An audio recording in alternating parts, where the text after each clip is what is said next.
హరీష్ రావుపై ఎప్పుడూ లేని విధంగా రేవంత్ తీవ్ర ఆరోపణలు చేశారు. విచారణ కూడా చేయిస్తామంటున్నారు. దీంతో తెర వెనుక ఏం జరుగుతుందన్న చర్చ ప్రారంభమైంది. వీడియో చివరి వరకు చూడండి. ప్లీజ్ లైక్ చేయండి, షేర్ చేయండి, అలాగే బెల్ బటన్ నొక్కి సబ్స్క్రైబ్ చేసుకోవడం మర్చిపోకండి. ఇక హెడ్లైన్స్ చూద్దామా? బీజేపీ అస్త్రాన్ని వాడుకుంటున్న రేవంత్ రెడ్డి. హరీష్ రావు చుట్టూ బిగుస్తున్న ఉచ్చు. ట్రబుల్ షూటర్ ముందున్న సవాల్.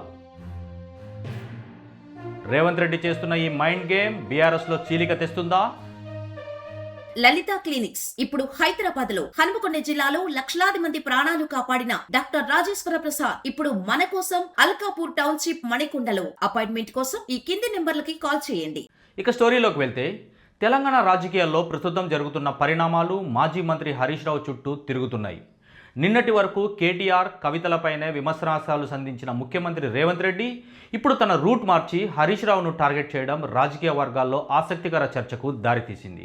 గతంలో ఎన్నడూ లేని విధంగా హరీష్ రావుపై భూ కబ్జా ఆరోపణలు చేయడం, వ్యక్తిగత విమర్శలకు దిగడం వెనక పెద్ద రాజకీయ వ్యూహమే ఉందంటున్నారు విశ్లేషకులు. రేవంత్ రెడ్డి నేరుగా పేరు ఎత్తకపోయినా హరీష్ రావును ఉద్దేశించి చేసిన వ్యాఖ్యలు రాజకీయంగా కలకలం రేపాయి. ముఖ్యంగా కన్న తండ్రిని పట్టించుకొని వారు ప్రజలను ఏం పట్టించుకుంటారు అనే అర్థం వచ్చేలా రేవంత్ చేసిన ఆరోపణలు హరీష్ రావును తీవ్రంగా ఇబ్బంది పెట్టినవిగా ఉన్నాయి.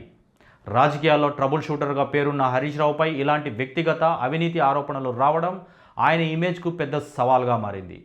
ప్రభుత్వం ఇప్పటికే హరీష్ రావు అనుచరులు ఆయనకు సంబంధించిన భూ వ్యవహారాలపై విచారణకు ఆదేశించడం ఆయనను మరింత ఒత్తిడిలోకి నెట్టింది.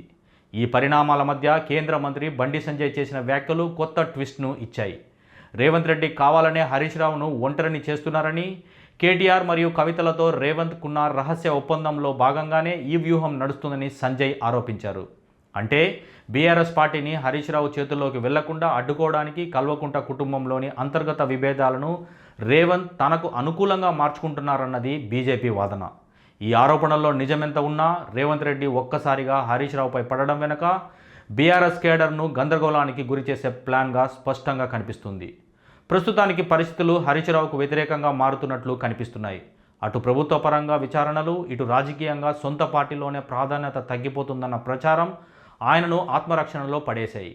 కేటీఆర్ అమెరికా పర్యటనలో ఉన్న సమయంలోనే హరీష్ రావుపై ఈ స్థాయిలో దాడులు జరగడం యాదృచ్ఛికం కాదని రాజకీయ పండితులు భావిస్తున్నారు. హరీష్ రావుకు ఉన్న మాస్ ఇమేజ్ను దెబ్బతీయడం ద్వారా బీఆర్ఎస్ను బలహీనపరచవచ్చని రేవంత్ రెడ్డి భావిస్తున్నారు. ఎన్నికల సమయంలో లేదా పార్టీ కష్టాల్లో ఉన్నప్పుడు సంక్షోభాలను చక్కదిద్దే హరీష్ రావు ఇప్పుడు తన సొంత రాజకీయ ఉనికిని కాపాడుకోవాల్సిన పరిస్థితి ఎదురైంది. రేవంత్ రెడ్డి విసురుతున్న సవాళ్లను ఆయన ఎలా ఎదుర్కొంటారన్నది ఆసక్తికరంగా మారింది. ఇప్పటికే హరీష్ రావు తనపై వస్తున్న ఆరోపణలను ఖండిస్తూ ప్రభుత్వం వద్ద ఆధారాలు ఉంటే బయట పెట్టాలని సవాల్ విసిరారు. కానీ అటు కాంగ్రెస్ ప్రభుత్వం, ఇటు బీజేపీ నేతల విమర్శల మధ్య ఆయన తన పట్టును ఎలా నిలుపుకుంటారో చూడాలి. రేవంత్ రెడ్డి వర్సెస్ హరీష్ రావు పోరు రాబోయే రోజుల్లో మరింత ముదిరే అవకాశం ఉంది. ఒకవైపు ప్రజా సమస్యలపై పోరాడుతూనే మరోవైపు తనపై వస్తున్న అవినీతి మరకలను తొలగించుకోవాల్సిన బాధ్యత హరీష్పై ఉంది. రేవంత్ రెడ్డి చేస్తున్న ఈ మైండ్ గేమ్ బీఆర్ఎస్లో చీలిక తెస్తుందా, లేక హరీష్ రావును మరింత బలమైన నేతగా మారుస్తుందా అనేది కాలమే నిర్ణయిస్తుంది.